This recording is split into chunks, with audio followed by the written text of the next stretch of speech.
Hello. Okay. Two quick points before we start.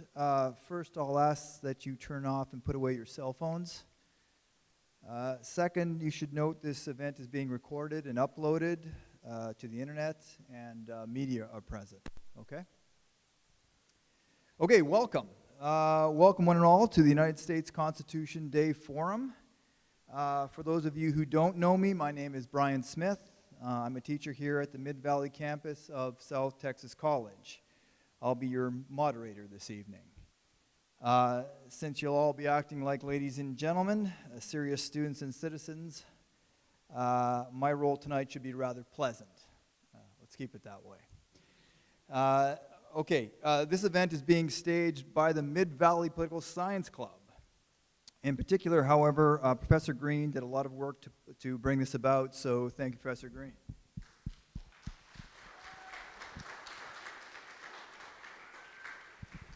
For those of you who don't know about the Mid-Valley Political Science Students Club, we are, to state the obvious, a students club for those interested in politics and political science.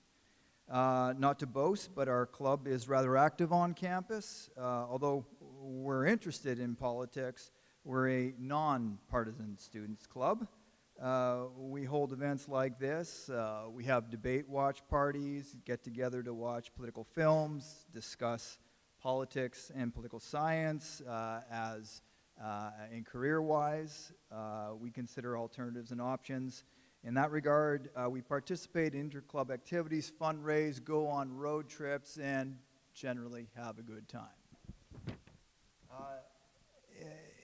If you enjoyed this event and would like to be part of other events like this, please see Professor Greene or myself afterwards.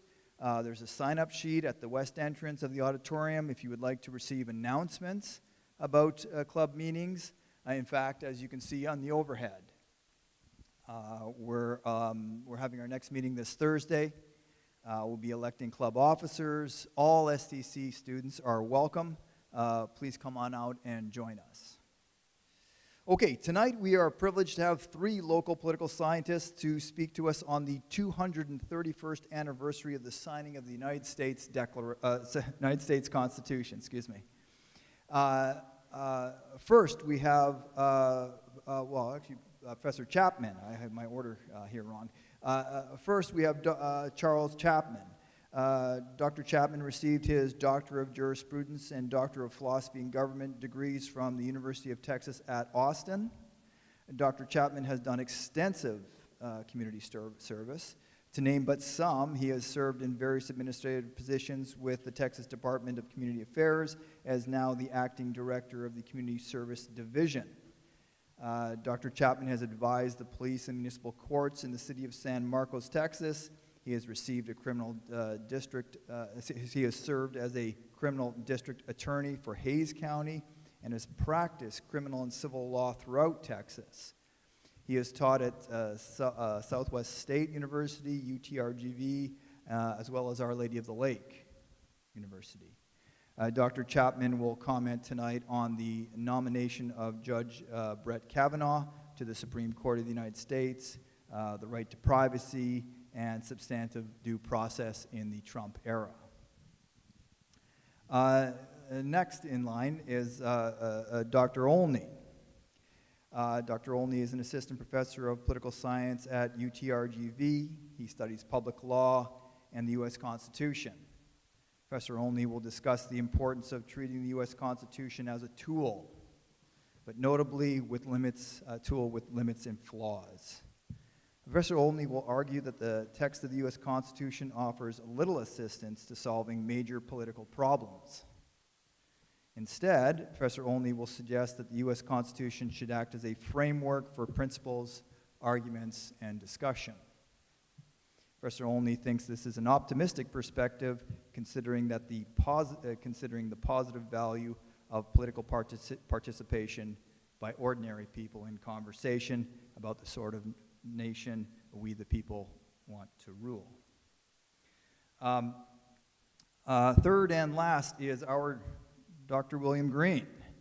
Dr. Greene is an assistant professor of political science as well as an assistant chair of the political science department here at South Texas College. Dr. Greene's particular area of research is the U.S. Constitution and monetary policies. He is currently writing a book titled Nullify the Fed, Ending the Federal Reserve from the Bottom Up. This is a study of the constitutional requirement for the states to use gold and silver coin.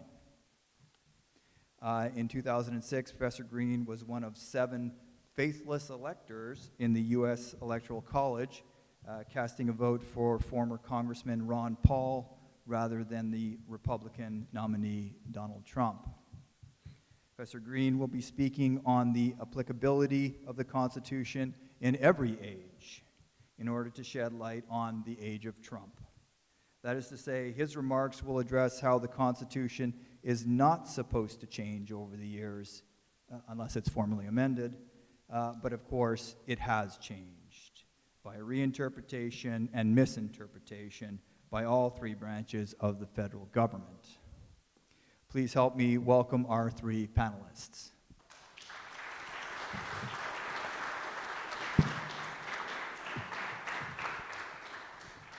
Okay, thank you, gentlemen. Each of our speakers tonight will have 10 to 15 minutes to make their remarks. After all 3 have spoken, we'll open up the floor to questions. We've titled tonight's forum rather provocatively as The Constitution in the Age of Trump. As indicated earlier, this is the 231st anniversary of the signing of the U.S. Constitution. How do I know this? No, as some of my students have asked, no, I wasn't in Philadelphia in 1787. Instead, I informed them that I have read about it in no less authority than the U.S. Constitution itself. In Article 7 of the Constitution, we can read, it was signed on the, quote, 17th day of September in the year of our Lord, 1787. 231 years is quite an accomplishment for a constitution. In fact, the U.S. Constitution is the oldest written national constitution operating in the world today. Now, the following may be news to some of you, but old is actually good when it comes to constitutions. Why? Because this is an indication that it actually works. The age of the U.S. Constitution seems to confirm Thomas Jefferson's judgment of the American Constitution that it is, quote, unquestionably the wisest ever presented to man. At the very least, this is what we're here to consider tonight. We're also here to consider this document in light of the current administration, in particular, your current president, Donald J. Trump. Here, then, I need to make some brief comments. On September 17, 1787, at the Constitutional Convention in Philadelphia, one of my favorite founding fathers, Benjamin Franklin, rose to address the adoption and signing of the U.S. Constitution. Quote, I confess that there are several parts of this Constitution which I do not at present approve, but I am not sure I shall never approve them. For having lived long, I've experienced many instances of being obliged by better information or fuller consideration to change opinions even on important subjects, which I once thought right, but found to be otherwise. The older I grow, the more apt I am to doubt my own judgment and to pay more respect to the judgment of others. Most men indeed think themselves in possession of all truth. But though many private persons think almost as highly of their own infallibility, few express it so naturally as a certain French lady who, in dispute with her sister, said, I don't know how it happens, sister, but I meet with nobody but myself that's always in the right. Franklin humorously reminds his audience to embrace Socratic wisdom, to remember that we are not gods, and that our thoughts, if human, are fallible. Franklin's words that immediately follow may be even more apt for tonight's occasion, because he then continued that although this Constitution has faults, there is no form of government, even those that are a blessing to the people, that are well administered, that can only end in despotism, as other forms have done before it, when the people have become so corrupt as to need despotic government. They will be incapable of anything else. A sure sign that you need despotic government is to display your own lack of self-control. If you're unable to listen and reply politely, for example. As the Federalist Essay number 1 reminds us, quote, "So numerous and so powerful are the causes of false bias to the judgment that we, upon many occasions, see wise and good men on the wrong as well as on the right side of questions. This circumstance should always furnish a lesson of moderation to those who are engaged in any controversy, however well persuaded of being in the right. And a further reason for caution might be drawn from the reflection that we are not always sure that those who advocate the truth are actuated by purer principles than their antagonists. Ambition, avarice, personal animosity, party opposition, and many other motives, not more laudable than these, are apt to operate as well as upon those who support as upon those who oppose the right side of a question. Were there not these inducements to moderation, nothing could be more ill-judged than the intolerant spirit which has at all times characterized political parties. For in politics, as in religion, it is equally absurd to aim at making proselytes by fire and sword. Heresies in either can rarely be cured by persecution.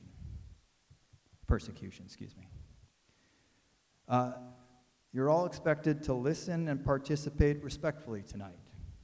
If you're unable to check your partisanship, there are 2 exits, here and here.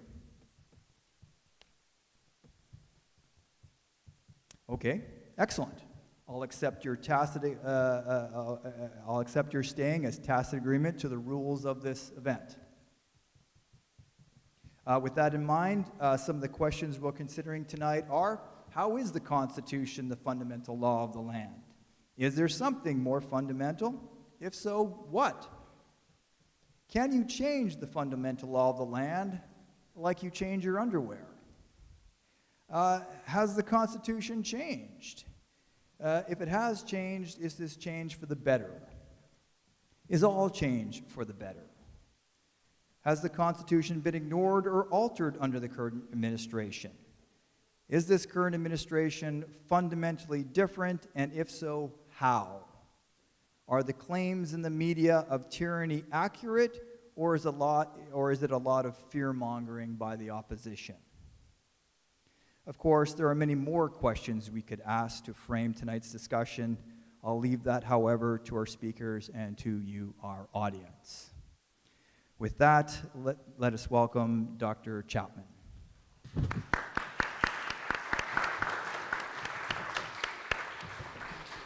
Let me see if this works. A little too loud. I wanted to talk to you this evening about Judge Brett Kavanaugh, Roe versus Wade, and substantive due process.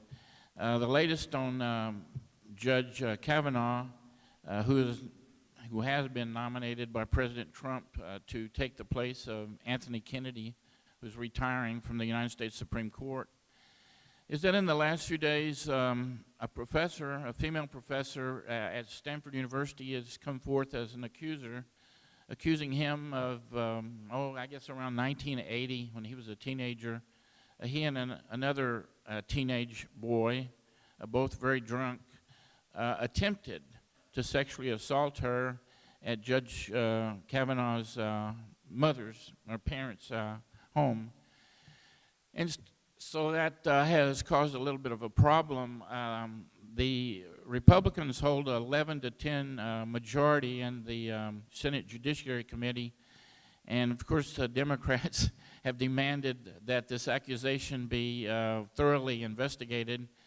It looks like 3 or 4 Republicans have broken rank and are also demanding that there be a further investigation.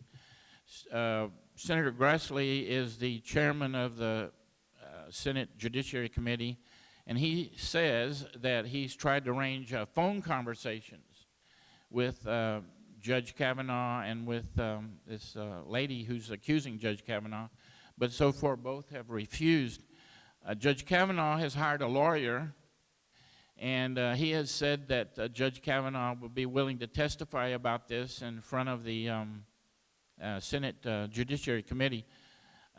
Judge Kavanaugh has categorically denied the accusation. His friend of many years ago, who was also the other drunk teenage male involved, a guy by the name of Mark Judge, J-U-D-G-E, has said that he doesn't remember anything like this and that it doesn't sound anything like Brett Kavanaugh. So at this point, it's he said, she said sort of thing, unless there's other evidence that can be presented. As was mentioned, I was a former criminal district attorney, and with something like this, I would have had a hard time presenting it to a grand jury. Once I did present a case to the grand jury where a lady had come into my office with her little boy and said that a neighbor lady had been molesting not only her little boy, but the neighbor lady's children. And there was no other evidence other than this mother's tale that she told, so I took it to the grand jury. The grand jury indicted the lady. Turned out the lady who was being accused was the president of the League of Women Voters in San Marcos, and to this day still hates my guts. Turns out that the accuser was crazy. She accused her husband of having sex with their family dog, took off to California with the little boy, and it turns out we found out that she was using drugs heavily. So I had to go back into a state district court and ask the judge to dismiss the case. So ordinarily a prosecutor is going to want some evidence other than just testimony. But on the other hand, this is a very important matter, and do you really want a Supreme Court justice who's going to be on for life, with good behavior, of course? So we'll see how this turns out. As I said, there's supposed to be a vote on Thursday. I suspect that's going to be reset. They're probably going to try to bring both parties in and under oath interview them in front of the committee. And then the Senate Judiciary Committee will take a vote on whether to recommend or not recommend confirmation to the full Senate. And then the full Senate, it's 51 to 49 right now, so the Republicans can't really afford to lose any Republican senators in that final vote, or else you're going to have to start the process all over again. So why is there such concern, such anxiety about Brett Kavanaugh? Well, one thing is Brett Kavanaugh is like Justice Gorsuch, who was also appointed by or nominated by President Trump and then confirmed by the Senate, is an originalist. In other words, he, along with the late Antonin Scalia, believed that when you're interpreting the Constitution, you interpret it as it was originally intended. The alternative to that would be those justices who believe the Constitution's a living Constitution and has to change as times change, as society changes, and that we shouldn't be locked into concepts left over from the late 18th century. Here's the way it will work out. If Brett Kavanaugh is confirmed, you will have 5 justices out of 9 who are originalists. Justice Clarence Thomas, Chief Justice John Roberts, Justice Samuel Alito, and Justice Gorsuch. That will give originalists a 5-4 majority. Why is that important? Well, President Trump, in his campaign, one of the things I think that many people who voted for him took as a promise was that they would move to try to repeal Roe versus Wade. Roe versus Wade was a case decided in 1973, but before that case was decided, there was an important case decided in 1965 by a court which Earl Warren presided over. Earl Warren was supposedly a Republican. I don't know. I think President Dwight David Eisenhower said it was the worst mistake he made as president was appointing Earl Warren to be Chief Justice.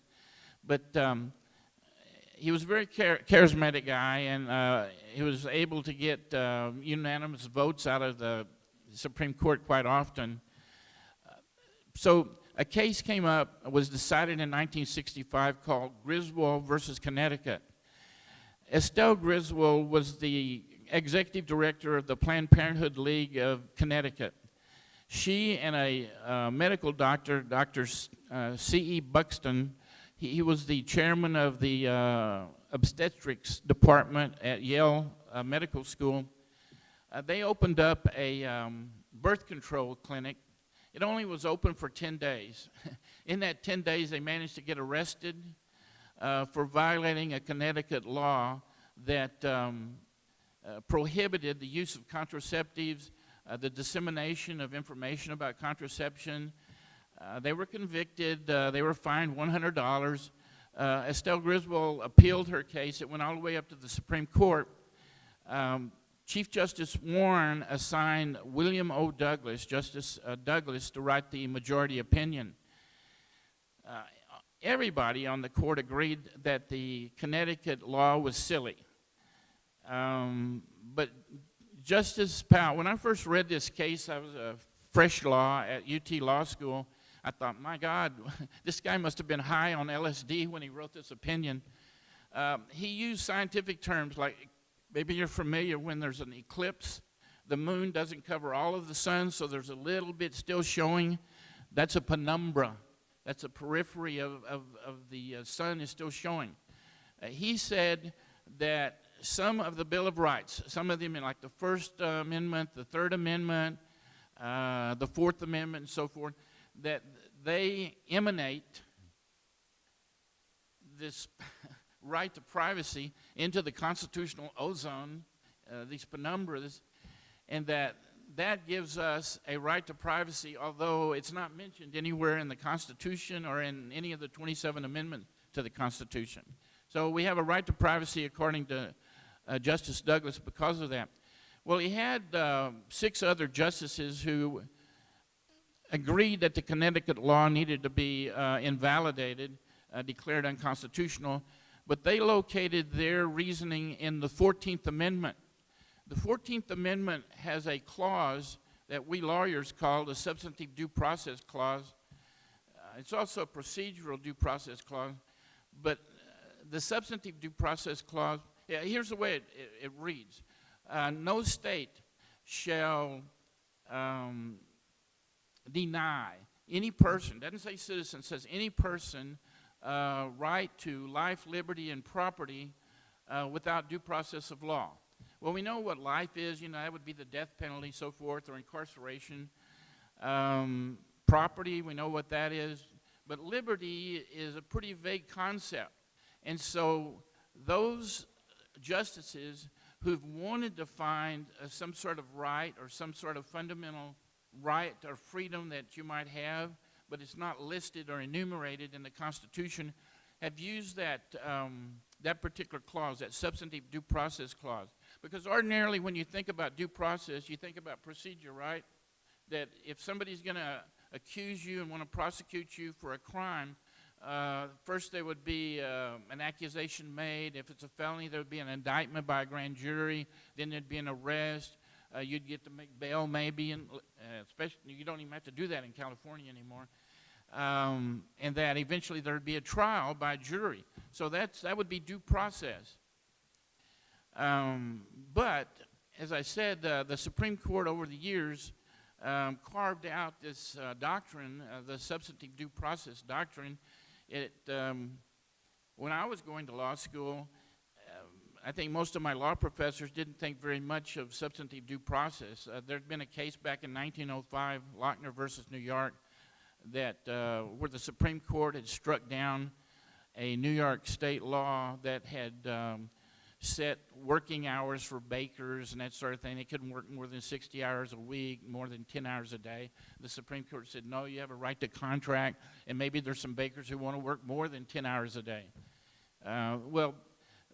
Then a later Supreme Court used the Lochner decision as a precedent to strike down some of the New Deal programs that Franklin Roosevelt was trying to get through to bring the country up out of the Great Depression. So a lot of academics have little regard for substantive due process, but we may wind up with a 5-justice majority on the Supreme Court who have no regard for substantive due process. So what does that mean? Well, the right to privacy that came out of Griswold versus Connecticut served as sort of the basis for the decision in 1973 in Roe versus Wade. Surely you've heard of Roe versus Wade. Norma McCorvey was Jane Roe. She was pregnant. She didn't want to have the baby. And so she had 2 young female graduates of the UT Law School representing her. They took the case all the way up to the Supreme Court, and Justice Harry Blackmun, who was also a Republican, and I think President Nixon, who appointed him, thought he was a conservative Republican, but he wrote the opinion, the majority opinion. And in that opinion, in Roe versus Wade, the Supreme Court decided that a pregnant female within the first trimester could get an abortion if she got that abortion with the advice of a licensed physician, and the abortion took place in either a licensed hospital or clinic regulated by the state. Well, all hell has broken loose in legal circles and in American society since 1973. There's been advocates for Roe versus Wade and interest groups and numerous people who are anti-Roe versus Wade. I used to come from San Marcos, where I still have a house. I used to teach at Texas State for a long time. And I would come down to the valley, and just outside of New Braunfels, there was a hill, and there was all these white crosses. And I wondered what those white crosses for. And those were white crosses were meant to represent all the dead babies who had been aborted since 1973. So anyway, that's where we are. If President Trump has his way, it looks like that what's going to happen is that there'll be another justice, even if Judge Kavanaugh is removed or removes himself from consideration. The next person up, whether it's female or male, is probably going to be a strict constructionist, an originalist, who, if there's a case that makes its way to the Supreme Court, and there's 10 or 12 cases down in the lower federal courts right now, if a case makes its way up to the Supreme Court where they can make a decision about whether Roe versus Wade still provides a precedent, it's quite possible that they'll rule against Roe versus Wade. I guess if I was going to do it, if I was interested in doing something like that, I'd first rule against the right to privacy, because if you get a chance, read Justice Douglas's opinion, and you'll probably want to go have a drink after you've finished reading it, because it's mind-boggling. But I think nobody talks about Griswold. I think probably the way they'll go is they'll just rule that that Roe is no longer precedent. The Supreme Court has done that before. When they ruled in Brown versus Board of Education in 1954, they basically had to sidestep Plessy versus Ferguson that had been decided in 1896. So Supreme Court is supreme. It's like Charles Evans Hughes said in 1907. This is before he got onto the Supreme Court. He said, yes, we live under a Constitution, but the Constitution is what the judges say it is. I teach a course in public policy, and today I lectured on judicial public policy, because although we were told in law school that judges don't make law, that was not true. That was a big fib. Judges do make law when they make changes. When the Brown case was decided, all of the schools in the Deep South were segregated, and the next year the Supreme Court had to meet again and decide Brown 2, and they issued the order to desegregate. Some of you may, if you've lived in an urban area, there's been busing. Maybe you lived in an area where there's neighborhood schools. When I was growing up in South San Antonio, we had neighborhood schools. So I could walk to school and walk home. but the busing was done in the deep South and in South Boston. If you're familiar with Boston, the Southies, a lot of white people live over there. When they started busing little black kids into the white area of South Boston, all hell broke loose. There was rocks thrown and people yelling and screaming, and so that's public policy, and that was policy that was made by federal judges.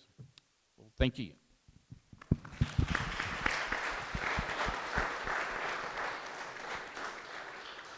Thank you, Dr. Chapman. Next, we have Dr. Olney. Dr. Olney?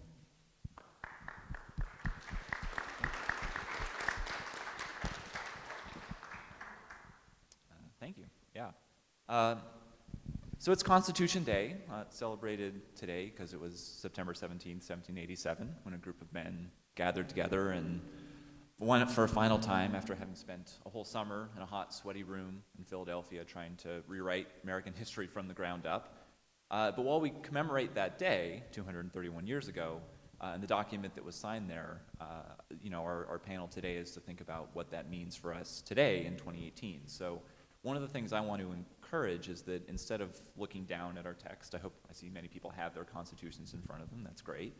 But instead of just looking down at the text, I want us to look up a little bit, to look up at what the text represents, our collective dreams, our hopes, the possibilities that it stands for, the promise of liberty and justice for all that it signifies, and the reality of a history that we've lived that has often been without liberty and justice for all too many. So I don't mean to imply the text doesn't matter, and some of the other panelists and some of the folks out there may have some very specific questions, and we can dig into them. But the U.S. Constitution is one of the great documents in world history, in part because of the context in which it takes place, and in part because of the things that it almost doesn't say. So there are a few striking turns of phrases, and it's an interesting document, and our friend Governor Morris, who often doesn't get much credit, is the person who actually drafted this text and took all of the rough language of 1,000 compromises and turned it into the prose that we know so well today.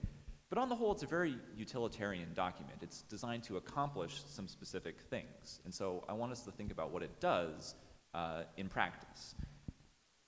And at the time of the founding, what it accomplished was something really quite astonishing. That it bound together a nation that was on the verge of fracturing, of falling apart, just a series of colonies that had joined together to fight for independence, but had very little else binding them together.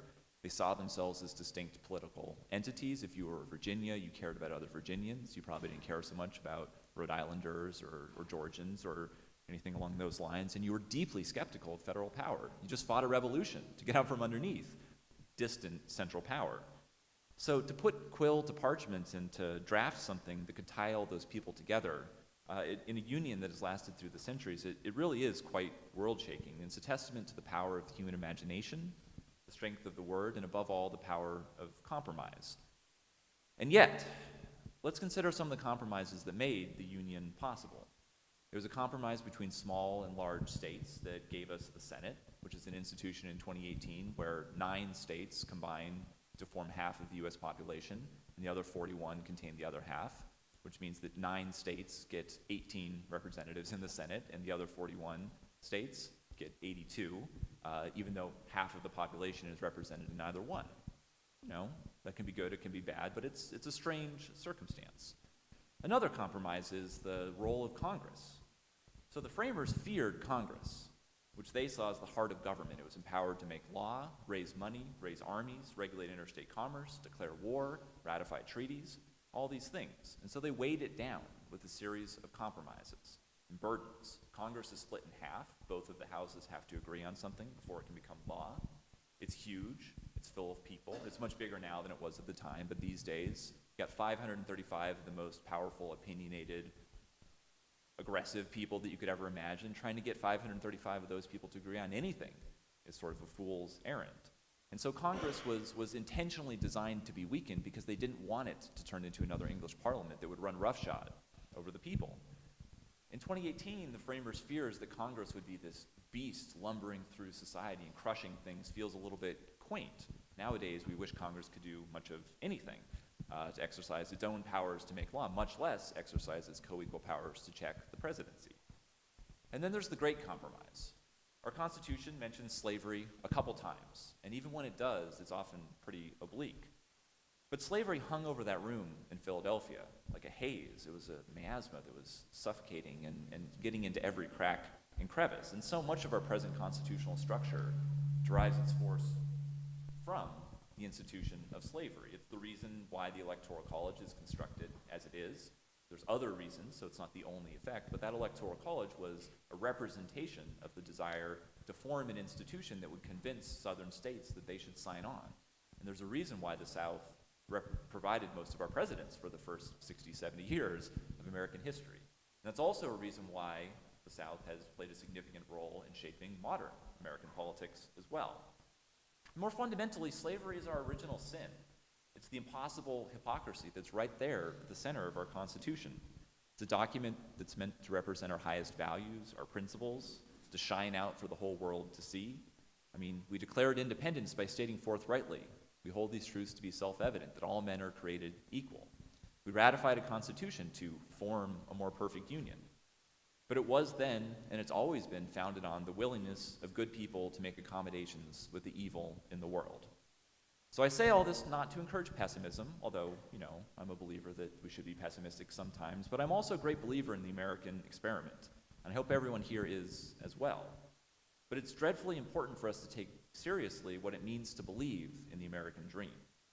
So we venerate the Constitution, and we have a Constitutional Day. We gather together to discuss all this because it serves as a flag around which we can all rally, a thing that we can all agree matters. It remains a shining jewel in spite of its flaws, but in many ways because of its flaws, because that's what drives us to be better, to do more. So I'm a political theorist by trade, that's what I did my dissertation in, and I've read plenty of treatises on constitutional design. And I have to tell you, I don't think it would be very hard to write a constitution more successfully drafted than the one that we've got. It'd be quite easy to design an electoral system that I think is more fair, to design a legislature more capable of rising to the challenges of the 21st century, which could act, could make laws, could respond to crises with quickness and precision, could hold the executive accountable where necessary. I think that would be a trivial task in many ways. And if you look around the world, many constitutions have been written that we, the United States, have played a significant role in helping to design. We generally don't tell people to adopt our constitutional structure. So I say all that just to say, I don't think the genius of our Constitution is that it is designed perfectly. It is genius, though, because history is littered with people who knew better, people who overthrew old systems in order to impose fairer worlds, and every once in a while, they succeed. Our founders seem to have been among that limited few. But they didn't succeed because the founders were more moral. They weren't. They were elitists. Many were slave owners. They were all men, and most of them could hardly even imagine the idea that women would have any role to play in this process. Not because they were above partisanship, although we often like to think that. The framers were among the most partisan people you could ever imagine, and just look at what happened in the elections of 1796 and 1800, if you have any doubts about that. And not because they all agreed on this. And that sweaty room in Philadelphia was filled with towering disagreements and vicious arguments, and things only got more heated once it left that room, and there was a debate between the Federalists and the Anti-Federalists about whether there would even be a nation at all. And quite rightly, some of the people saw what had happened in that room as you had gathered together to amend the old system, the Articles of Confederation. But instead, this cabal had written a new document and had emerged and said, this is your new government. One way of describing that would be that's a coup d'etat by a certain imagination. Now, I think that they had good interest in heart, so I'm not saying that they were bad people, but I'm saying partly the reason that they succeeded was because of their powerful determination to make this Constitution the background against which all of that fighting could take place. And that's a testament to the work of the people in the room who built something that could survive the rough and tumble world of political interests, of disagreements. But it's also a testament to the people who didn't initially back that system, who came to see it as necessary over time. And so if you look at Thomas Jefferson, who, as you've heard, has regarded this as one of the great documents of world history, he was initially deeply skeptical of what had happened. He was not part of the constitutional process. He was not a believer in it initially. But what he and many others eventually came to see was that the constitutional text provides very little in the way of guidance. It's less important for what it actually does than for what it asks us to do. Namely, to argue, to debate, to deliberate, to challenge, to advocate, to pursue our own beliefs, and to desires with passion and commitment, and to do so with the understanding that it ultimately takes, in our system, to convince enough people and you can change the world. And so the greatest strength of the Constitution, in my mind, is its adaptability. It's painted in broad strokes, and it tells us very few things with some very plain language. The president has to be a natural-born citizen, 35 years or older, so forth. Every state gets 2 senators, okay? That's pretty clear. But most of its commitments demand interpretation. What exactly is cruel and unusual punishment? What constitutes probable cause? What makes commerce interstate in nature? And what exactly is commerce anyways? These are open questions. Now, I have my own answers, and other people have their own answers, and maybe we even will all agree about some of those answers. But likely we won't about many things. As we've just heard, this idea of substantive due process. It derives from a couple words in one amendment. And that's a great opportunity, I think, as much as it's a danger. It's an opportunity because it gives us a chance to renew the Constitution with each generation, to move beyond the great flaws, the terrible compromises, and the misguided, and maybe even evil morals of the founding generation. As historical figures, we venerate them, and I think rightly so. But as constitutional scholars, I don't think we necessarily have to abide by what they thought things meant. They're merely voices in a chorus that's been built year by year, century by century, powerful voices to be sure, but if enough of us start singing a new tune, we can change the song to something they might never have anticipated. So the recently retired Supreme Court Justice Anthony Kennedy spoke about this often. And while I have plenty of disagreements about things with Justice Kennedy on many matters of law, this is a place where I find his optimism to be really powerful. Justice Kennedy believed that we contain within ourselves the possibility to be more than what we once were. We can learn from those who came before us, to stand on their shoulders and see a bit further. And I think the Constitution doesn't just allow us to do it, I think it demands of us that we do it. To see, we've heard talk of originalist approaches, and I think that there's certainly validity in thinking about things along those fashions. That's not my chosen perspective, though. I think that the words meant something in 1787, but I don't think they ever meant one thing. I might think they meant a multitude of things, and we are continuing to try and interpret what that multitude means. And that's the wonderful beauty of our Constitution. They might be right, I might be wrong. It gives us the opportunity to debate about that question. So the theme of this panel is Constitution in the Age of Trump, and I have to admit, for all the flexibility of the Constitution that I've just described, it also carries dangers. And in many ways, what's an opportunity and what's a danger is just a matter of perspective. And so we're faced with a moment today when certain aspects of our Constitution appear to be in some kind of flux. Are we a nation that believes in diversity, that believes in openness of borders and immigration? Are we a nation that believes that we should be closed off from the world? Are we a nation that believes that the free press is the heart of democracy? Or are we a nation that believes the free press is in some ways a danger to the people? Do we see everyone as equal regardless of race, religion, ethnicity, sexuality, political belief? If so, what does that mean? And are we a nation that believes that the law applies equally to everyone, no matter how powerful you are or what role you play? To some in this room, the answers to those questions will be obvious, and for some people, they'll be obvious in very different directions. That's one of the things that's beautiful about our system, is that it makes that possible. But for some people, it'll be obvious, then they'll look to the Constitution, and they'll wonder, how could anyone think otherwise? It's so clear. But the reality is, it's never clear, and these are not new debates, these are old debates. We've had all of these discussions before, and we will continue to have them again. So it'd be tempting to look at the exceptional parts of our present moment and say, we're in some new world. Things have completely changed. The world has altered in significant ways. And this era does feel different.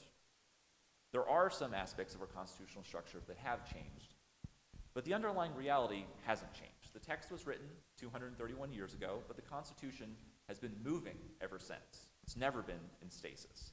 And so it lives not just in the words on the pages, it lives in the words in our hearts. And that gives us the chance to believe in something higher. And so I think that makes it incumbent on us to make ourselves worthy of being people to live underneath the Constitution as we understand it. We have to find a way to continue believing in a world where disagreements have to be waged on desperate terms, but are nevertheless undertaken with people who all share the belief and the desire to think of the Constitution as something we're all striving to work toward. Now, that's a delicate thing. We've kept the flame alive for 2 centuries, but it won't stay lit on its own. It's up to us, all of us, to make sure the Constitution remains something worth believing in. So I'm optimistic about that possibility. As I said, in many ways, this is a pessimistic take on what the Constitution can offer, but I'm optimistic in part because of the experience that I've had here teaching in the Valley, working with students who love the Constitution deep down in their hearts, who see its promise as a shining beacon of hope, of flaws and opportunities for redemption. And so for all that, I sometimes doubt the strength of constitutional governance, and I'm not sure that this Constitution, if we were rewriting it, if we had a constitutional convention today, I don't think this is the document that we'd produce. But the history matters. This is the document that we have, and it's one that we have decided that it's important for us to believe in, that we're going to work within the context of. And so I have no doubts about the faith and commitment of the next generation. It won't be easy, it's never easy, but I believe in a brighter constitutional future still to come. And so I'll close just by mentioning that part of the way we all contribute is to be at events like this, to discuss with one another, to have conversations about what we think about substantive due process or what we think about the Commerce Clause or any number of other constitutional elements. And part of it also is that we get a chance every few years, or in Texas every month or two, to go to the ballot box and register our opinions and put people into charge who have a role to play in making a difference. And so there's an election coming up soon. You may have heard of it. That's an opportunity for you to, if you are able to vote, to do so. And so I would just encourage people, if you're not registered to vote, you should do so before October 9th. If you don't register before October 9th, you won't be able to vote when next comes. If you are living in Cameron County and would like to register, I can register you to vote right here. So come up and see me afterward. I'd be happy to help along with that process. I don't want you to think, and I really encourage you to think, especially for many people in this room who might not be able to vote for a variety of reasons, that doesn't mean you can't participate. This is a constitution for everyone. And as noted, not just for citizens, it's a constitution for all of us. And so I hope everyone does see this as an opportunity to participate. Thank you.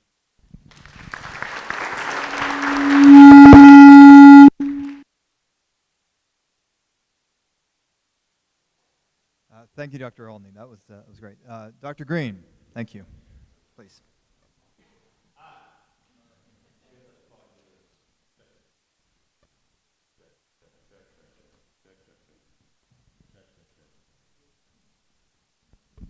Check. That's great. Okay. So this past week, I sat down and wrote out the draft of the remarks that I would be giving here tonight. Our theme here, of course, is the U.S. Constitution in the age of Trump. Does the Constitution even matter anymore? Now, despite the rather sensationalist title of the evening, which is designed to draw all of you in here, my answer to that question is clear and to the point. Yes, the Constitution matters just as much today as it ever mattered. It applies just the same in the age of Trump, quote unquote, as it did in the age of Obama, the age of Bush, the age of Clinton, the age of Reagan, the age of Carter, the age of Nixon, the age of Johnson, all the way back to the age of George Washington. So it has always applied, and it still is just as applicable. The problem is not whether the Constitution matters and applies anymore in this day and age. The problem is that it is misapplied. President Trump is using powers that the Constitution never gave him, just like President Obama did before him, and President Bush before him, and so on and so on. The U.S. Congress, under the Republicans, is using powers that the Constitution never gave them, just like Congress did when the Democrats ran it before them, and the Republicans before them, and the Democrats before them, all the way back to the Federalists and the Whigs. They've all done this. The U.S. Supreme Court is the same. It claims powers that the Constitution never gave it, like being the final decision makers on whether laws are constitutional or not, something that is nowhere mentioned in the Constitution, but that has become so universally believed now that we end up fighting like cats and dogs over who gets to be one of those 9 black-robed demigods ruling us from on high. So, and making laws now. So it's not that our Constitution does or does not matter in the age of Trump. It's that almost all federal officials, whether Republican or Democrat, ignore the very clear restrictions that the framers put in the Constitution. to keep too much power out of their hands. So now we fight our political fights over who gets to wield all of this big governmental power that our government isn't even supposed to have. So I had finished my draft of my remarks here, and suddenly I stumbled across a brand new article written by one of my favorite commentators, Walter E. Williams, the distinguished professor of economics at George Mason University. And in his article, surprisingly, he wrote about the very same things that I wanted to talk about here tonight. So, like a good academic, now that I've cited my source, I will borrow from that article a good bit right here, because we just meshed in the things that I was talking about. Now, I don't have a lot of time, so I want to look at some very basic areas where the federal government no longer restricts itself to what the Constitution says that it can do. One of the best statements on how the framers saw the role of the federal government is in Federalist Paper number 45, which is written by James Madison, who is known as the father of the Constitution. He said this, quote, "The powers delegated by the proposed Constitution to the federal government are few and defined. Those which are to remain in the state governments are numerous and indefinite. The former will be exercised principally on external objects, such as war, peace, negotiation, foreign commerce. The powers reserved to the several states will extend to all the objects which, in the ordinary course of affairs, concerns the lives, liberties, and properties of the people." In other words, the federal government is only supposed to have a few very limited powers that are specifically spelled out in the Constitution. And the states are supposed to keep all the rest of the powers, all of them. Today's reality is the polar opposite of that vision. The powers of the federal government are numerous and indefinite, and those of state governments are few and defined. So was Madison misinformed, or was he just plain ignorant about the powers delegated to Congress? Well, to answer this, Walter Williams, in his article, examines some statements of other possibly misinformed Americans. In 1796, on the floor of the House of Representatives, William Giles of Virginia condemned a proposed bill that would have given money to victims of a fire, saying the purpose and the right of Congress is not to do what some say generosity and humanity require, but instead to do what their duty requires. And their duty is to follow the Constitution, which does not give Congress the power to give money to victims of natural disasters. I don't know if you knew that or not. Probably not, since everyone demands billions of dollars to pay for disaster recovery from hurricanes and floods and fires and so forth. But the Constitution is very clear on this. It is not a federal power to do so. Another example, in 1854, President Franklin Pierce vetoed a bill intended to help the mentally ill. He wrote to the Senate, "I cannot find any authority in the Constitution for making the federal government the great almoner of public charity." An almoner is, or was, a church officer who originally was in charge of distributing money to deserving poor. So President Pierce was saying there is no authority in the Constitution for the federal government to be handing out taxpayer money to deserving poor people. He added that to approve such spending would be, quote, "contrary to the letter and spirit of the Constitution and subversive of the whole theory upon which the union of these states is founded." Quite unusual in this day and age. Another example, President Grover Cleveland. He's one of my personal favorite presidents, even though not everyone is very familiar with him. But he's one of my personal favorites because of this very reason. He out-vetoed his predecessors by vetoing 584 acts of Congress during his 2 terms as president in the late 1800s, including many congressional spending bills. His veto message was almost always, quote, "I can find no warrant for such an appropriation in the Constitution." By the way, President Cleveland was also a Democrat. So, were the founding fathers, previous congressmen, previous presidents, all these people who could not find any constitutional authority for today's massive federal governmental interventions, were they just plain stupid? Were they ignorant? Were they callous and uncaring? Did they not have their feels? No. They simply believed in following what the Constitution actually says, how it was applicable then, which, by the way, is the same way that it's applicable today. Nothing has changed in the Constitution unless we amended it. Article 1 of the Constitution defines the role of Congress. In Section 8, it lists the powers delegated to Congress. So just like Walter Williams did in the article I read, I reread our Constitution again, which I love to do. But I was looking to see whether an Article 5 amendment had been enacted, authorizing Congress to spend money for business bailouts, prescription drugs, education, Social Security, and thousands of other spending measures in today's federal budget. I found no such amendment. Contrary to what our Constitution permits, Congress taxes us and spends our money on everything that it can pull together a majority vote on. But like Walter Williams, I did find a constitutional loophole that many congressmen use as a blank check, as well as justification to control most aspects of our lives, namely something called the General Welfare Clause.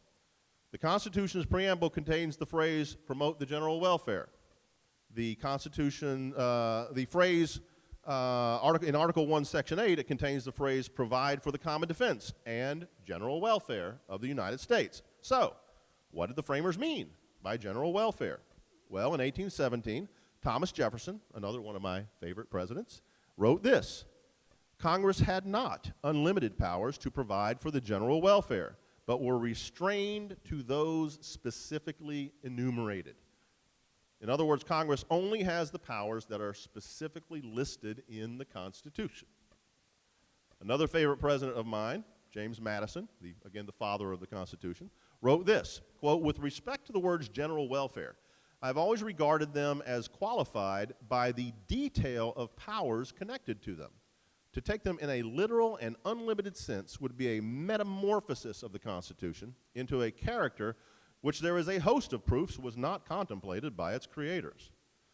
In other words, the General Welfare Clause is not some sort of loophole after all. The federal government is still restricted to only doing what the Constitution specifically gave it the power to do, and no more.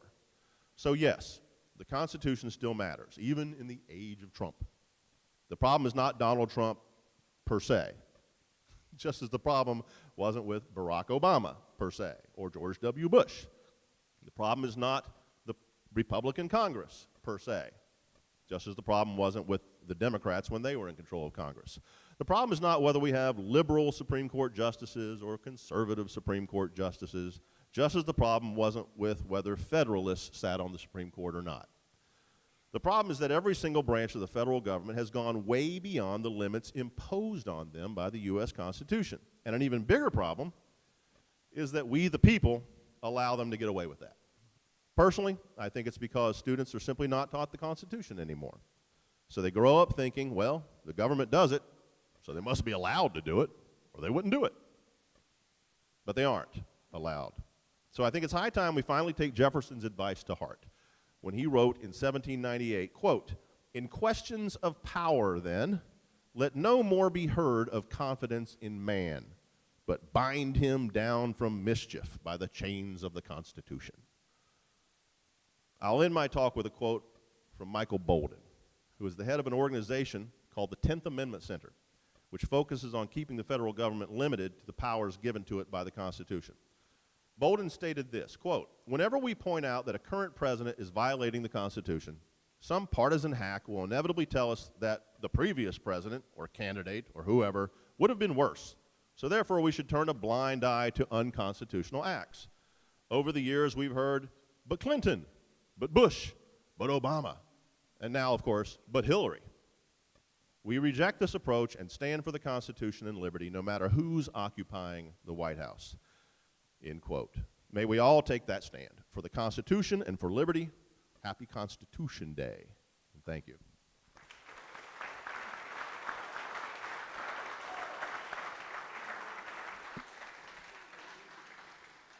Okay, thank you, Dr. Greene. Okay, so we'll all open the floor for questions. We have runners. Fantastic. Yeah. Any questions from the audience?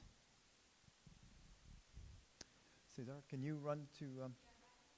Yeah, I'll run the mic out. We'll run the mic out to you. Okay. Test, test. Thank you.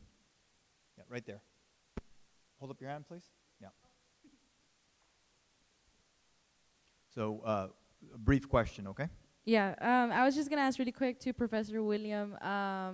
You mentioned an article that you were quoting. I don't think you mentioned the title, though. Oh, okay. But it was by Professor Walter Williams. So Okay. he writes a weekly column. It's distributed all over the country. So you can just Google it, and Okay, thank you. You'll see most of the points. Thank you. Other questions? Okay. Do our panelists have a question for one another?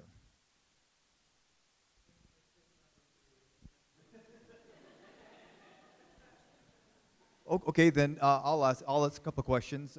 Okay, yes. Down here on the floor? Oh, I'm sorry. Go ahead. Yeah, please. Yep.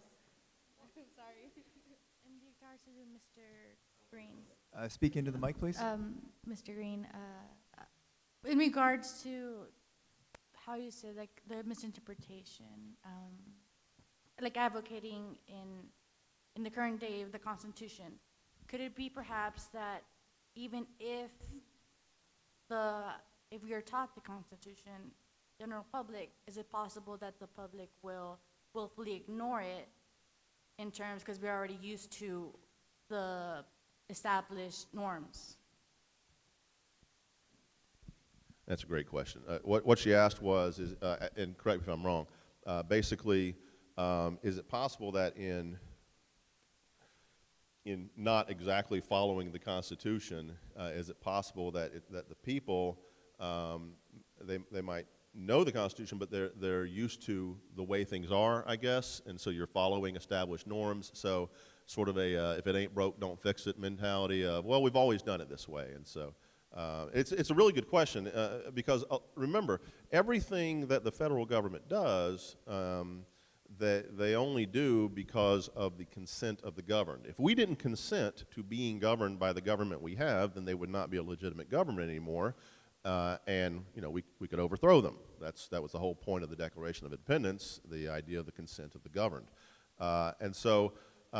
So as it is, I mean, there is a sort of implied, well, we're letting them do these things. Why we let them, I mean, there's a lot of different reasons. It could be, as you were talking about, that there's a lot of people that say, well, this seems to work and this is the way we've done it for a long time. But I think a lot of that itself rests on simply a lack of knowledge. I just don't think that, especially in the high schools and below, I don't think that a lot of civics, and especially the Constitution itself, is taught very clearly anymore.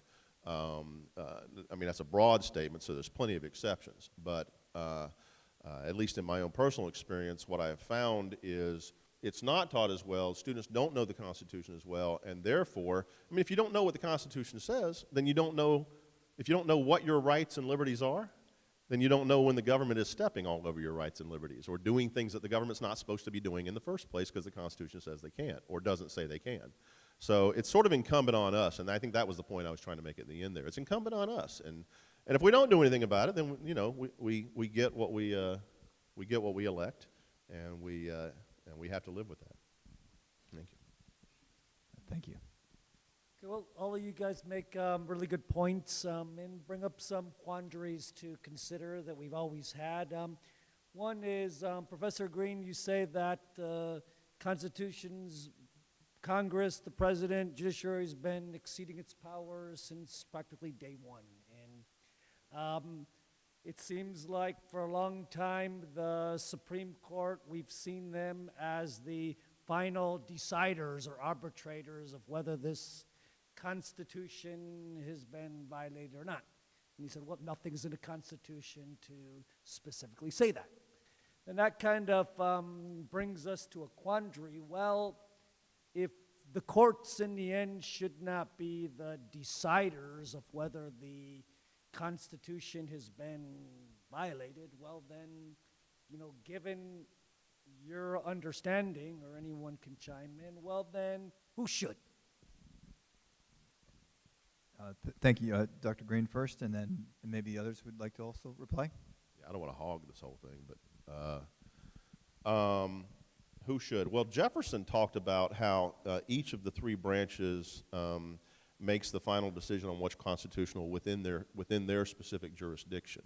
But I think ultimately, at least in my opinion, the ultimate arbiters of what's constitutional is the parties to that legal document themselves, which of course are the states.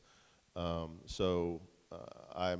a strong believer, as Jefferson was, as Madison was, in the concept of state interposition, of state nullification of unconstitutional laws.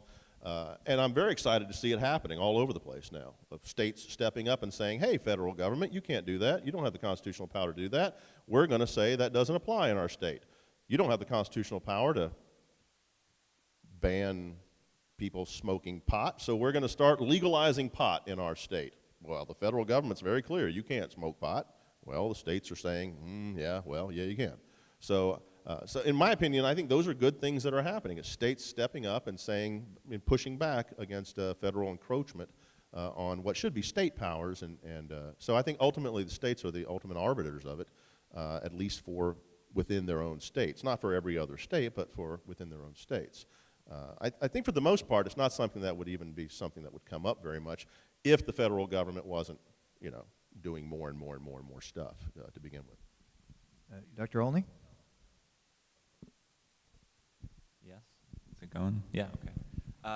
I would just jump in and say, I think we probably disagree about almost everything, but I find a lot that I agree with in that as well, and that the Supreme Court has decided for itself, and we all have decided, I guess, to accept that it is the answer to the question what the Constitution means, but I don't think it is. I think the answer is, I would say the parties of the Constitution are we the people, but that would be the difference that we would have. But at the end of the day, we the people get to decide what this Constitution means. And if the Supreme Court renders a judgment that we think is correct and we decide to go along with it, I have no real problem with that, whether or not it's the judgment that I would personally endorse. I think that there's real value in having the American people be part of the process of determining the meaning of that. And if the Supreme Court reaches a judgment that we all think is incorrect, I think that there are, very strong mechanisms to enforce those principles. And so my sense is that while the court asserts that authority, I don't think in reality it has that authority. And I don't just mean that they're taking power that they shouldn't have. I just mean I don't think the Supreme Court really does have the capacity to enforce its vision on us if we don't believe in it. I think that there are many places where the 9 people, or currently 8 people sitting on the Supreme Court, have strong opinions about what they think the law is, but those are unpopular opinions and they don't attempt to enforce them. And so, as someone who believes in the success of these institutions the framers designed, I think that the checks and balances are sometimes a little more subtle than we think they are, but they can be somewhat effective. And events like this are a great place for us to think about what it is that we want our Constitution to mean, and that has real effect, not just on the court, but on every agent of government and every part of the process. Thank you. Dr. Chapman? Well, as a lawyer for 39 years, I've seen judges make a lot of mistakes. They do get things wrong. And the Supreme Court is no different.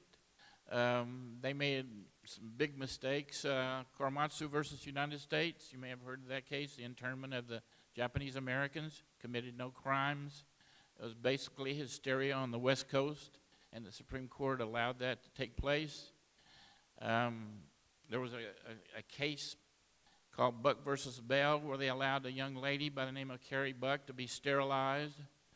You can just find the Dred Scott decision that I'd mentioned earlier tonight is another example of bad decision-making by the Supreme Court.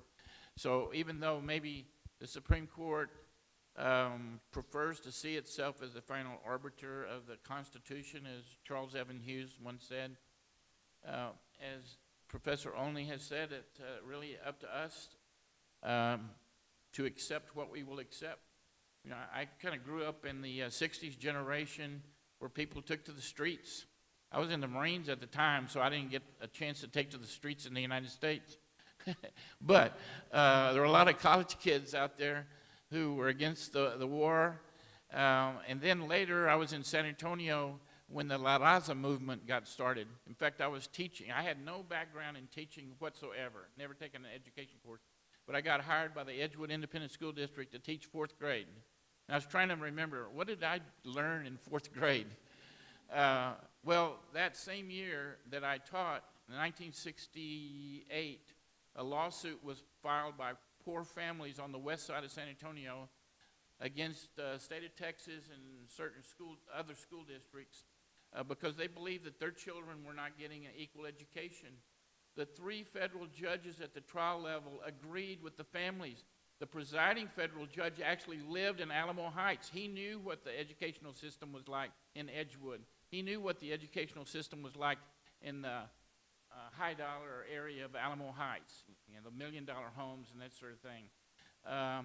When I taught 4th grade, I had 45 kids. About half of them didn't speak English. We had a wood-burning stove. The San Antonio Health Department had already declared the building to be unsafe, and yet that's what the Edgewood Independent School District was working with. The case goes up to the United States Supreme Court, and Justice Lewis F. Powell writes an opinion saying that you have no fundamental right to an education. You have no fundamental right under the Constitution to a public education. And as long as the state of Texas is providing a minimum level of education, that's okay with the Supreme Court and okay with the Constitution.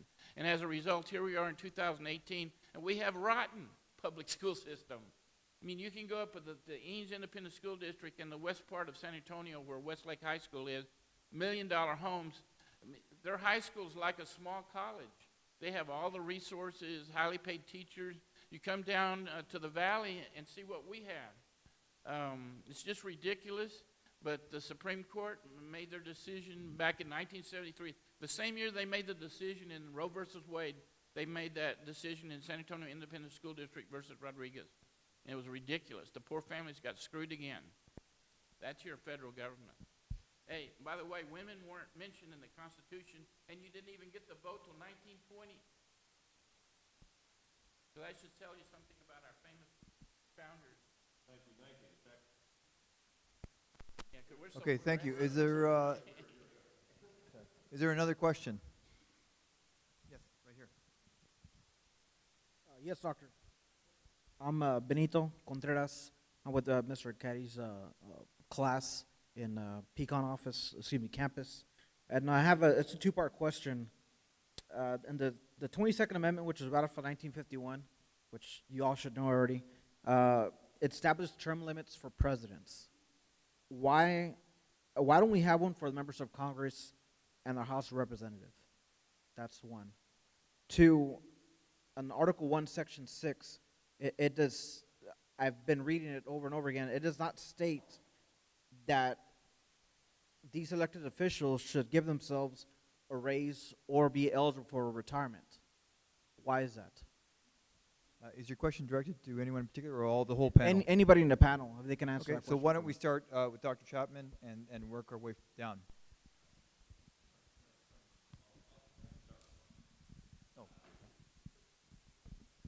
So first question was about there are term limits for president but not for Congress. The simple answer for why that doesn't exist is there just never has been a mobilization to make it happen. So in 1994, when the Republicans took control over Congress during the Clinton administration, term limits for Congress were one of the parts of that contract for America that was proposed. The problem with many such promises that we see, not just in the United States, but in politics all through the world, is that people often find once they get into power that they kind of like having power, and so they don't really want to give it away. The very simple answer is just the people who would be responsible for constructing such an amendment is the United States Congress. So the chances of that are unlikely. There are other mechanisms of workaround. And so the other answer that I would give on term limits is that the history of the presidency was that Washington served his 2 terms and he decided he was ready to retire, he wanted out. That was a very important event. There was no reason he had to do that, but it kind of created this norm. And so throughout U.S. history, presidents followed that tradition, not because it was constitutionally obliged, just because they thought that it was right. Roosevelt chose to violate that norm for what I personally think were good reasons, but you're very welcome to disagree. But that was the triggering event that kind of promoted the desire to then amend the Constitution. The history of Congress has been very different, and so powerful people occupied Congress for decades and decades, even way back at the beginning of the founding. And so I think that just history has not really existed. We could, we absolutely could, but it's, the will doesn't appear to be there strong enough to kind of motivate those effects. I don't know if someone else wants to jump in on it. And then the second part was about the wage, right? The salary. Yeah.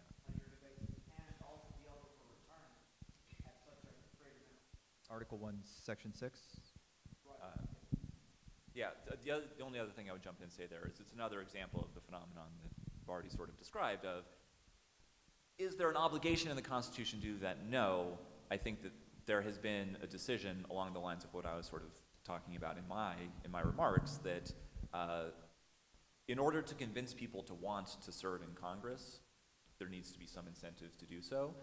We could describe that as selfishness. I don't think it would be unfair to describe that as selfishness, but also as a desire to make Congress as an institution work better. And so the aspect of the constitutional text you would point to is, elements as general or as vague as things like a necessary and proper clause, which just says, in order to secure the ability for Congress to do its job, it has additional other authorities. That would be a place where I think we might disagree about the meaning of that clause, but that would sort of be the argument. Thank you. Dr. Chapman? Mike, please. Mike? I did it my way. Oh. I don't see any changes coming from Congress that affects them. As Professor Olney said, I mean, if you ever have a chance, you may have already done this, but read the book Animal Farm by George Orwell, and you can see what happens when there's a revolution. There may be all these revolutionary ideas, but whoever are the leaders of the revolution, once they get power, they then become the establishment, and they're not likely to give up that authority, that power. That was the big failure of Lenin and Marxist communism in the Soviet Union. The proletariat never regained any kind of a power. But Congress is in power, and they're not likely to give it up. So, Yeah, what's interesting is, in terms of term limits, there was, back in I think it was the 90s, maybe 80s, where there was a number of states that actually passed laws in the states term limiting their U.S. congressmen and saying that the members of the House only can get, I think, 6 terms, and the members of the Senate could only get 2 terms. And, of course, that was challenged. It went all the way to the Supreme Court. The Supreme Court struck those state laws down as unconstitutional, saying basically if you want to term limit federal officials like U.S. congressmen, amend the Constitution.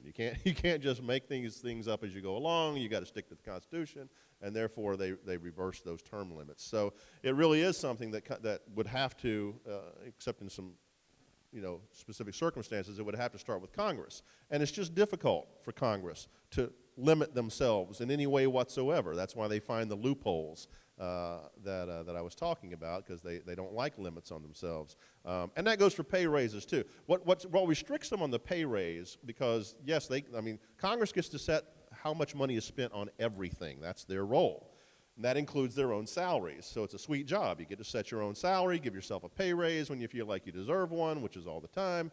But you also have some political restrictions there, some political constrictions. And that is that if you do that, people are going to get pissed off at you and start saying, hey, stop giving yourself dang pay raises. I don't get to have pay raises like that all the time. You can't have them either.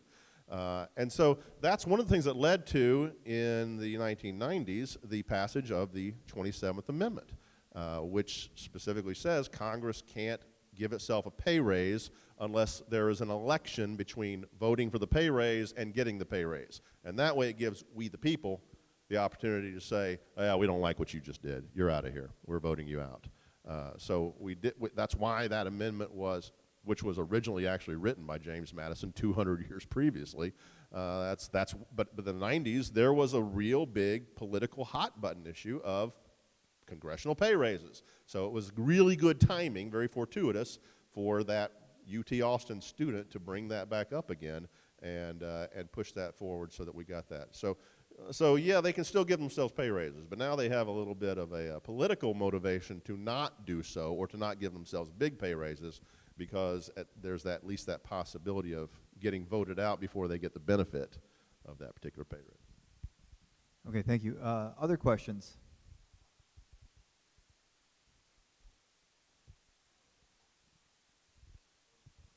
I'm sorry, yes, back there.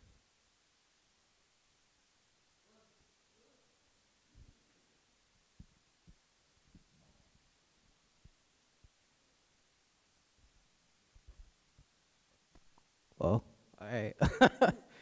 This is for anyone to answer. Do you believe the way the Constitution is being treated now, that we can overthrow the government like it is said in the Constitution? And if so, should a new Constitution with more specific rules for modern times be made, since people tend to interpret it in their own way? I'm sorry, can you repeat that one more time slowly, please? Okay. Do you believe that the way the Constitution is being treated now, that we can overthrow the government like it is said in the Constitution? And if so, should a new Constitution with more specific rules for modern times be made, since people tend to interpret it in their own way? Does the Constitution allow for its overthrow, and can we insert a new Constitution that would be more particular and more restrictive than the current Constitution?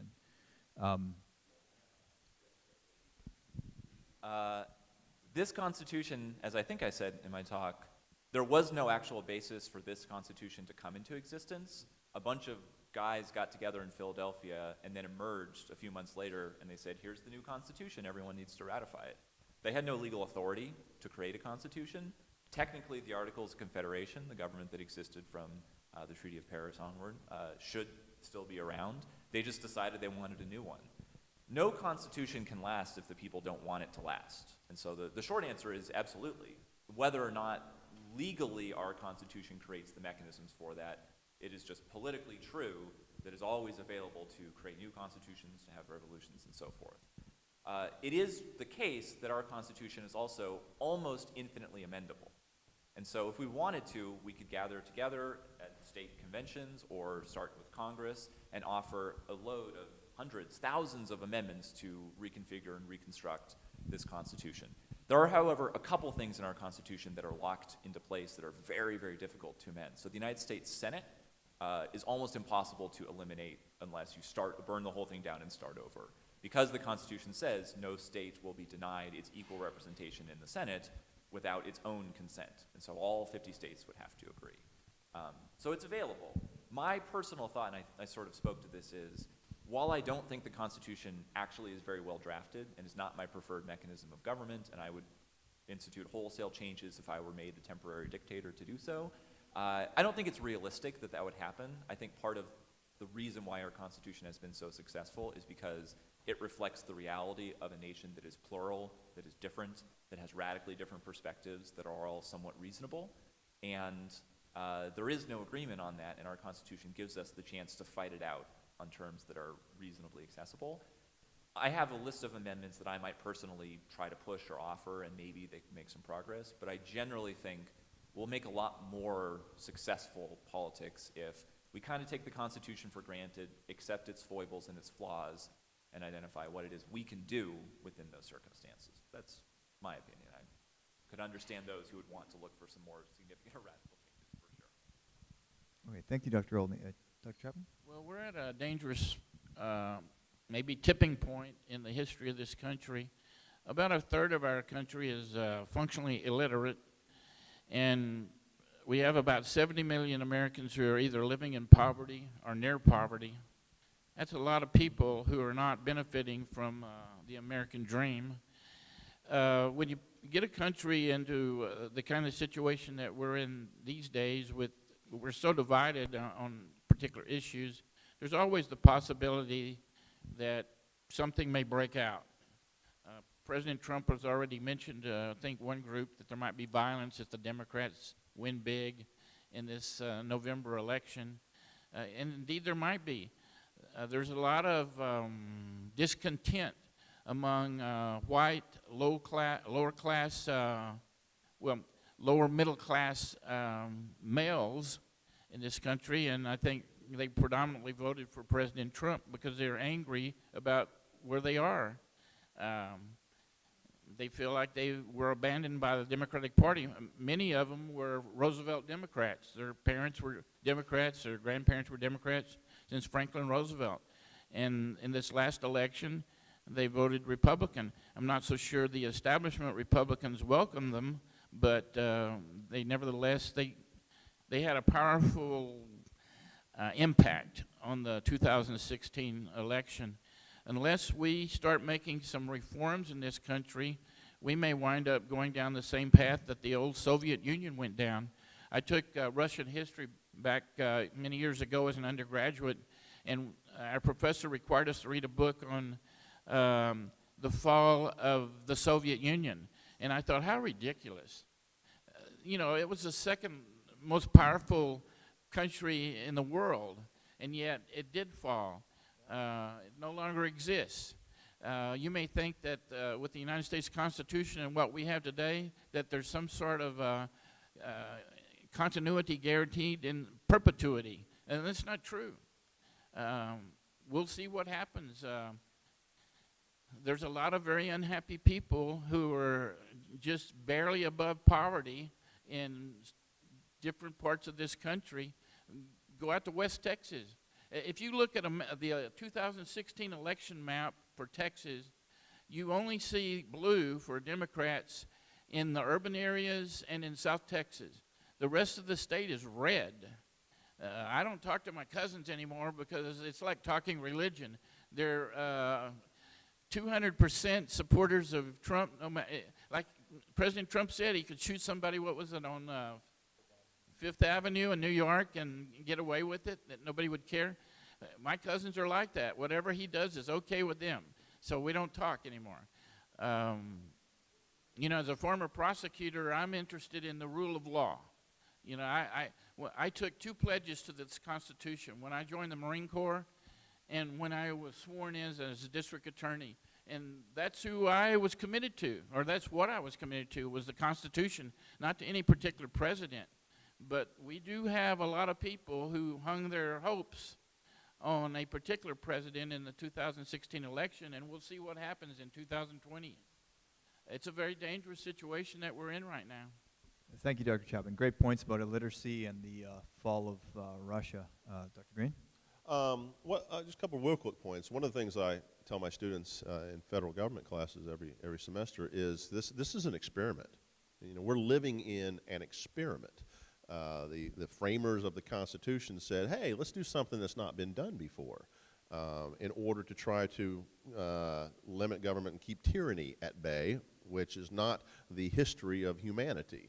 Tyranny is not kept at bay very well in humanity's history. So it really is an experiment, one that has worked so far. So far, so good. I'm not sure exactly what that means, though.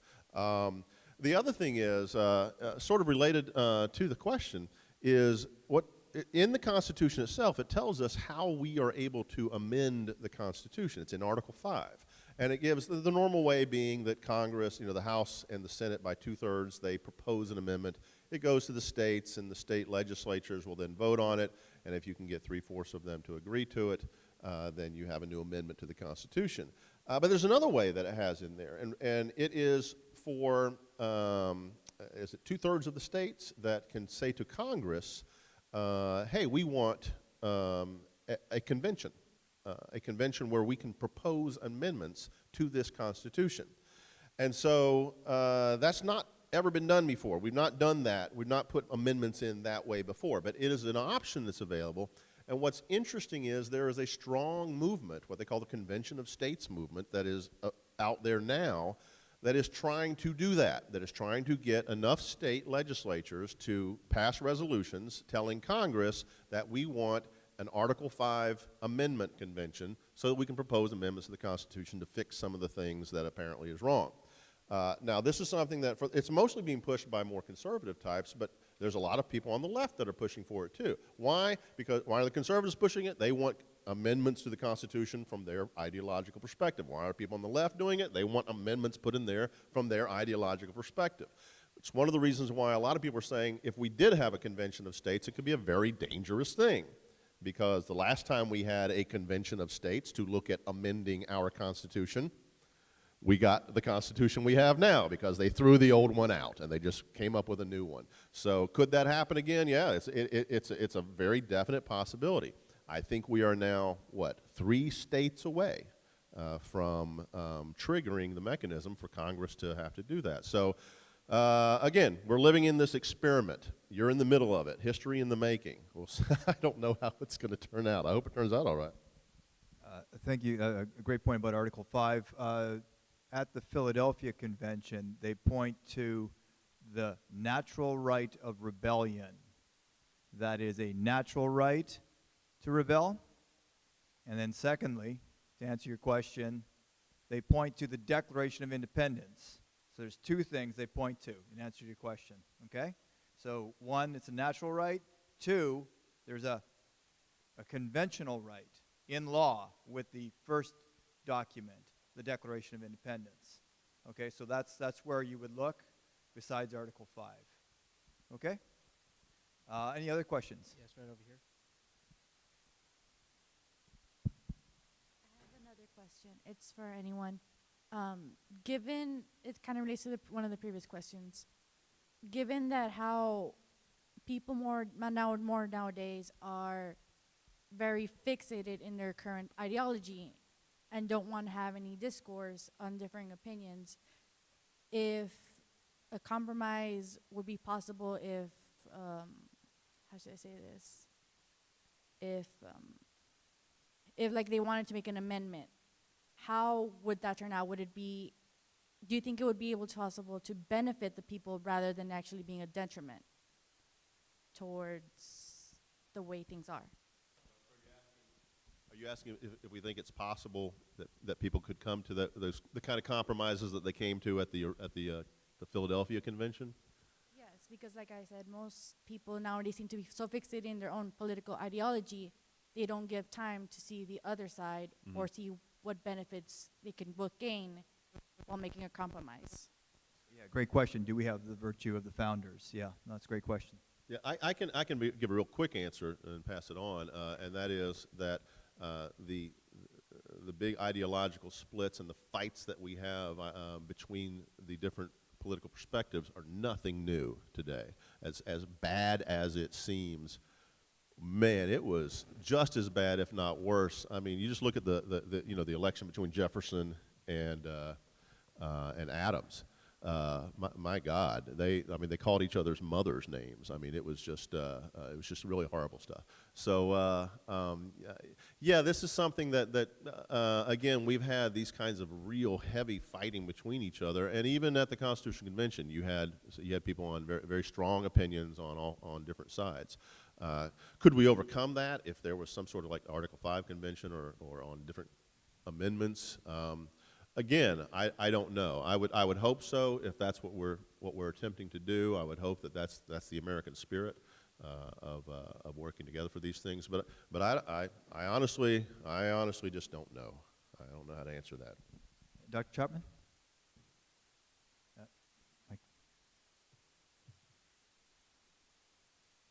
Do we have the virtue to amend in a positive way, given how ideological the current environment is? Fair? Is that fair? I'll jump in. Is that fair? I think I agree with everything there. That the disagreements that we face today, I think, are serious and real, and in some ways are more significant than some other periods, but in other ways are less. So I'm less of a believer in the fundamentally locked into place nature of this conflict. I think a lot of times situations feel intractable until suddenly they don't for whatever reason.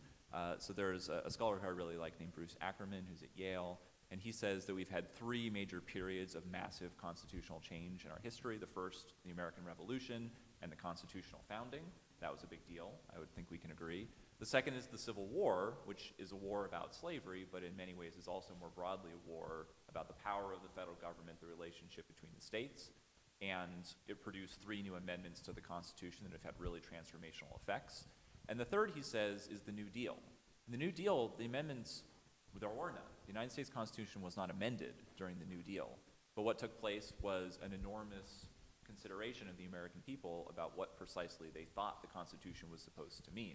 Whether for good or for bad, it took place. And the American government has looked very different in many of the ways that my colleague has mentioned after that New Deal period. And again, whether or not you think that's good or bad, it did happen. And one of the things that the Constitution does make possible is, in moments of crisis, it's a mechanism around which we can gather to try and define what is it that we believe in now and what are we going to do going forward. And so I still have faith in that. Sometimes I feel less, sometimes I feel more, but I think that we as a people are not any better or worse people than the founding generation were. I think we're all just humans doing the best we can, and we're often difficult circumstances. Yeah, I think that's a great point about the three revolutions to understand the American history. Yeah, I think that's a great point. I think that in the Bill Clinton campaign, when he defeated President George H.W. Bush, his campaign consultants kept telling him it's all about the economy, stupid. Stick to the economy. That's what Americans are interested in. And I think one problem we have under our version of capitalism is there's always going to be a group, and it seems to be a growing group, of Americans who are not enjoying the American dream, who are suffering in abject poverty, and then others who are barely there, who went through the foreclosures of 2008.